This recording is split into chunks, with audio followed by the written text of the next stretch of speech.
नमस्कार, सत श्री अकाल, आदाब, हेलो भाई, केम चौकी हाल चाल गाइस, कैसे आप सभी लोग। मेरा नाम है शिवम गुप्ता और आप देख रहे हो इंजीनियर अड्डा। एंड गाइस, यहाँ पर मैं आ चुका हूँ आप लोगों के लिए एक बहुत ही शानदार सा कॉन्सेप्ट लेके, that is concept of capillarity. हर किसी को पता है कि जब भी कभी मैं किसी भी पौधे में पानी डालता हूँ तो पौधे के पानी में देखा जाए तो पानी हमेशा कहाँ चला जाता है गाइस? पानी हमेशा चला जाता है नीचे, जड़ों के पास में, और फिर जड़ों के पास जाने के बाद वो पानी जड़ों से होता हुआ पौधों में जाता है और फिर उसके बाद इवेपोरेट होता है। मेरा ये क्वेश्चन हमेशा से रहा है कि ये जड़ों से पानी ऊपर कैसे जाता है? क्या नीचे कोई मोटर लगी हुई है या फिर यहां पर कोई सक्शन कर रहा है कि भाई खींच रहा है पानी को? कैसे जाता है पानी? और उसका आंसर मिलता है आप लोगों को कैपिलैरिटी पे। अगर मैं इसी को ही थोड़ा सा और डेप्थ में लेकर के जाऊंगा इस, तो तुम लोगों को सीख करके बहुत मजा आएगा। आप लोगों के एसएससी जेईई जेकेएसएसबी में ये भर भर के क्वेश्चंस पूछे जाते हैं, तो इसको ध्यान रखिएगा गाइस। कैपिलैरिटी के बारे में अगर मैं बात करूं तो आप लोग ये ब्लू कलर का देख रहे हो जो पानी ऊपर जा रहा है, राइट?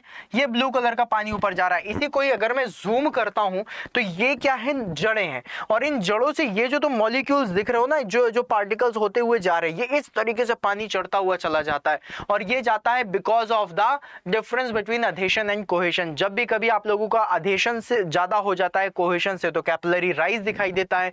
जब भी कभी आप लोगों का कोहेशन ज्यादा अधेशन से, तो कैपिलरी फॉल दिखाई देता है। अगर गाइस इसी को मैं थोड़ा सा और डेप्थ में लेकर के जाऊं तो आप लोगों ने यहाँ पर कैपिलरी एक्शन देखा होगा, और कैपिलरी एक्शन से आप लोगों को एक चीज सीखने के लिए मिल रही होगी कि ये मॉलिक्यूल्स देख रहे हो, ये क्या है? एक दूसरे से कनेक्ट होते हुए जा रहे हैं, राइट? और ये कनेक्ट होते होते यहाँ पर दो चीजें आप लोगों को और देखने के लिए मिलेंगी।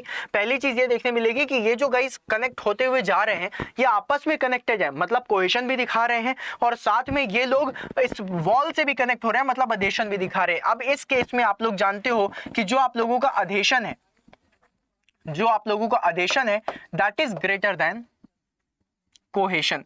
और अगर आप लोगों का अधेशन कोहेशन से ज्यादा हो जाएगा तो कैपिलरी राइज आप लोगों को देखने के लिए मिलेगी।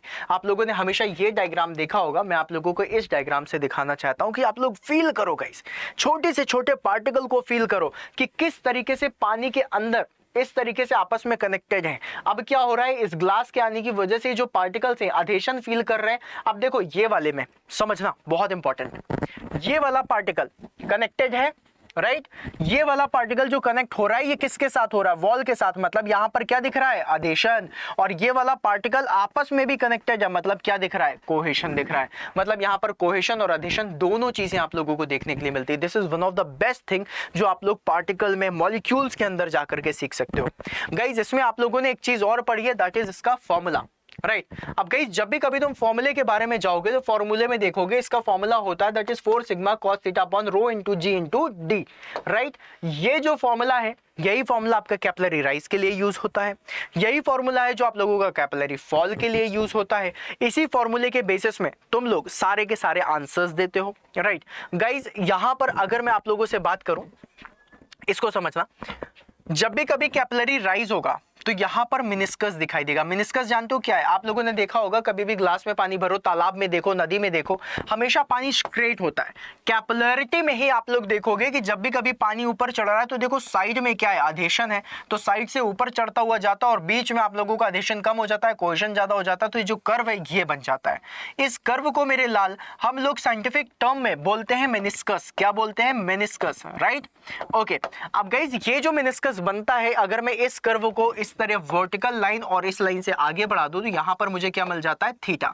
और इसी थीटा को अगर मैं यहां पर देखूं तो ये जो थीटा है हॉरिजॉन्टल पे साइन थीटा बन जाता है, और यहां पर रेजोल्यूशन ऑफ फोर्सेस से कॉस थीटा बनेगा, राइट? अब गाइज ये जो आप लोगों को ऊपर की तरफ हाइट लेके जा रहा है, तो भाई वर्टिकल डायरेक्शन का ही तुम लोग सिग्मा लोगे ना, तो इसीलिए हाइट पे तुमने क्या लिया है? 4 sigma cos theta upon rho into g into D.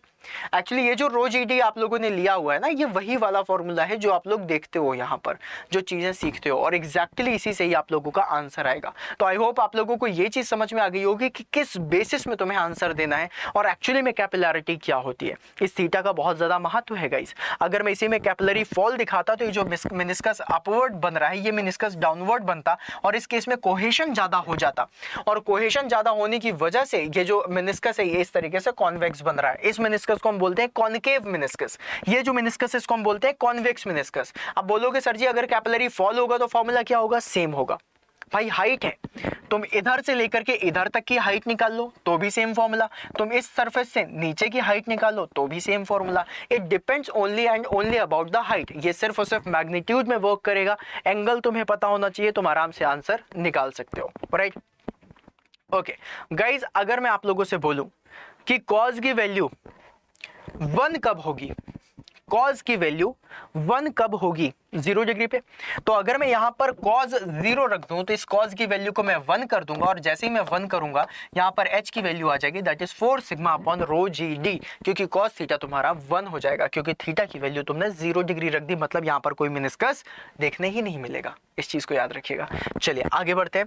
आगे बढ़ने के बाद बता दूं गाइस कि अगर आप लोगों को मेरा सेशन अच्छा लगता है और आप लोग चाहते हैं कि मैं सर के साथ मिल करके बहुत ही बढ़िया वाली तैयारी करूं, एक आगाज कर दूं एसएससी जेईई का और 2023 में सिलेक्शन ले लूं, तो guys here you have my batches, जहां पर मैं आप लोगों को मैकेनिकल इंजीनियरिंग के मोस्ट ऑफ द एग्जांपल्स और मोस्ट ऑफ द सब्जेक्ट्स करवाने वाला हूं with day to day life example. तो गाइस फिर देर किस बात की, जल्दी से जाओ अपनी स्क्रीन को देखो, उसमें कमेंट बॉक्स में लिंक पड़ी हुई है, क्लिक करो, यूज करो code Y166 for maximum discount और अपने आप को इनरोल करो और तैयारी शुरू कर दो।